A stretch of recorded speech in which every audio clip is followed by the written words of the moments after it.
I cannot stress enough just how important this news that I'm about to share with you and how important it is. It's not just about Louisiana, and it's not just about gold and silver. I'll explain as we explore.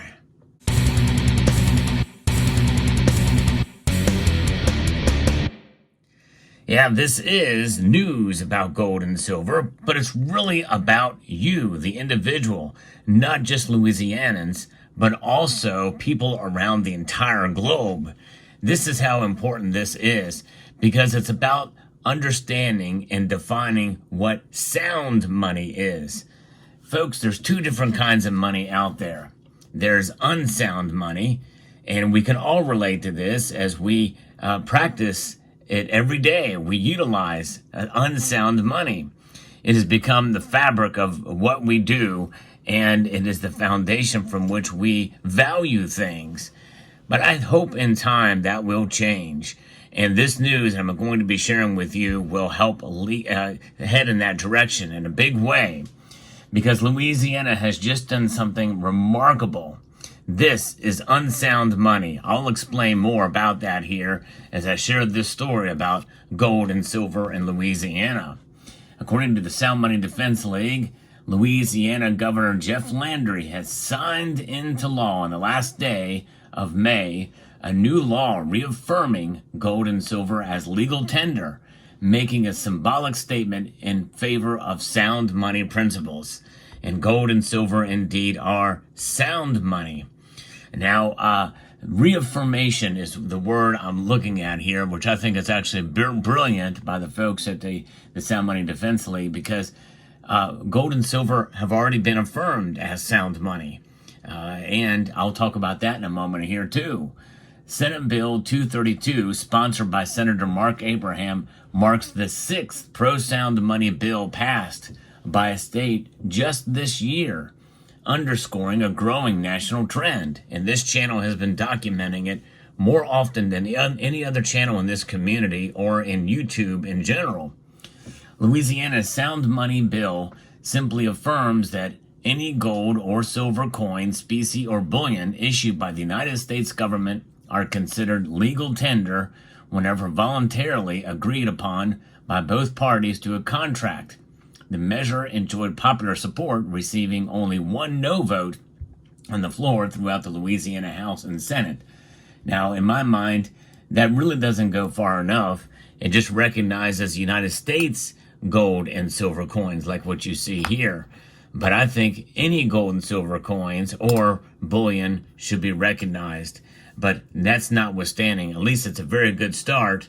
And that's really from the foundation of what is already consistent with the United States Constitution. And this is the reaffirmation of what already has been affirmed in Article 1, Section 10, that reads, "No state shall coin money, emit bills of credit, or make anything but gold and silver coin a tender of payments of debts."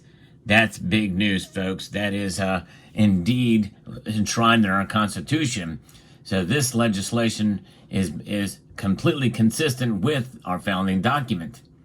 America's 53-year experiment on a purely fiat currency system has gone poorly. That's right, fiat currencies that you see here are now rule the roost across the entire globe. And we measure value based off of the price measured by fiat currencies.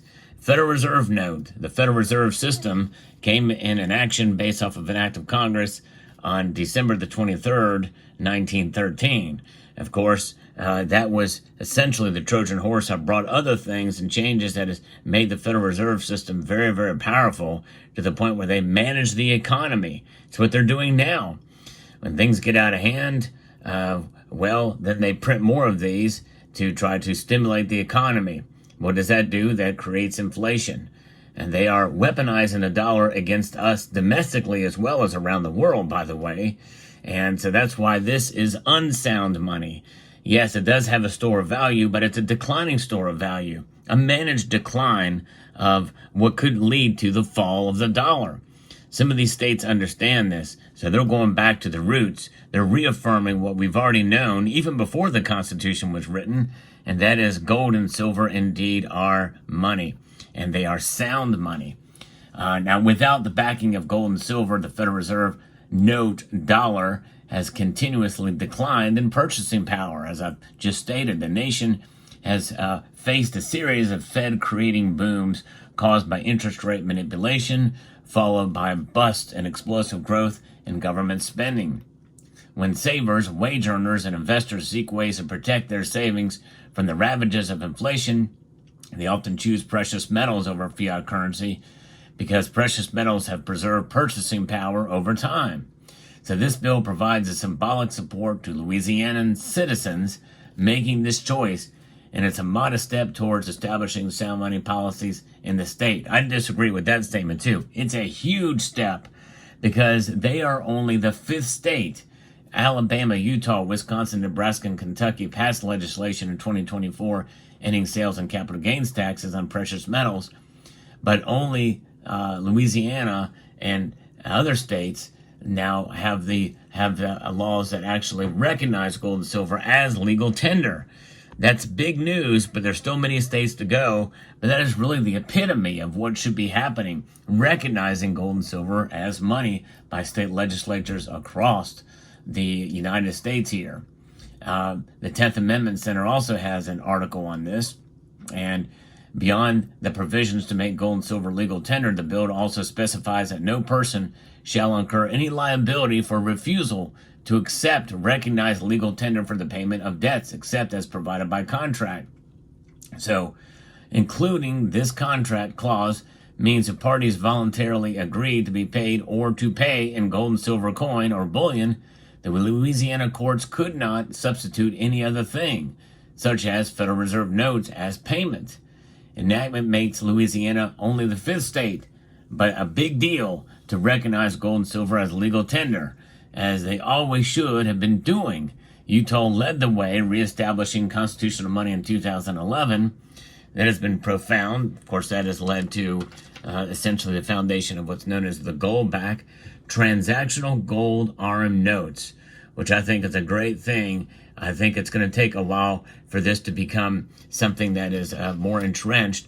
But as you can see there, it's a voluntary local currency, recognized.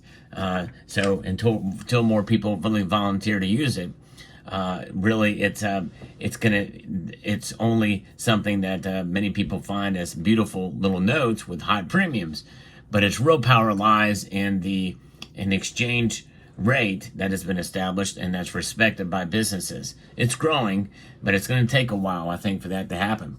Gold and silver coin, though, however, are recognized, and of course, in Louisiana, they only recognize Americans, so it would be things like the silver eagle or the gold eagle, or constitutional gold and silver coins like what you see here. So it's pretty amazing to see that this has happened, and that it's such a massive impact and recognition. 5 states out of 50 isn't bad for a start, but more states need to come on board and recognize it, because that is essentially a middle finger to the Federal Reserve System.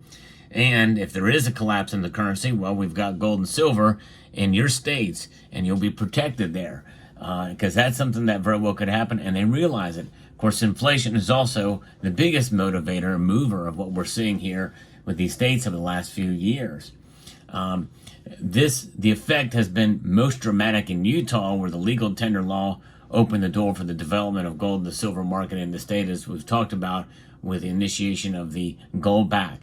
But this is remarkable and big news that cannot be understated enough, because it means that if states are doing this in one country, receiving absolutely no pushback from the feds, really what pushback could they give? Because it's in the Constitution. Until they do away with that constitutional clause, Article 1, Section 10, we will continue to hold gold and silver and to utilize it, in this case, to actually for purchases, for goods and services. And so I think that's remarkable and profound. And it also will essentially embolden other states to do the same. If other states are doing it, well, that very well could embolden other nations to get involved and do the same thing in their countries. We're already seeing it to some extent in Zimbabwe, though it's kind of a rocky start, but Zimbabwe is making a move towards this matter and actually setting up a gold standard. But you know what? Here in the United States, if we see all 50 or even a vast majority of states move to recognize or reaffirm gold and silver as legal tender, we really won't need a gold standard, at least a national gold standard. It's a standard that's already in place with a bimetallic with gold and silver being utilized and transacted as such. And who knows, maybe we'll see a turnaround where it will be a fixed point of value as opposed to a fluctuating price based off of these inflated dollars that are not even made of paper. It's cotton, linen, and fiber.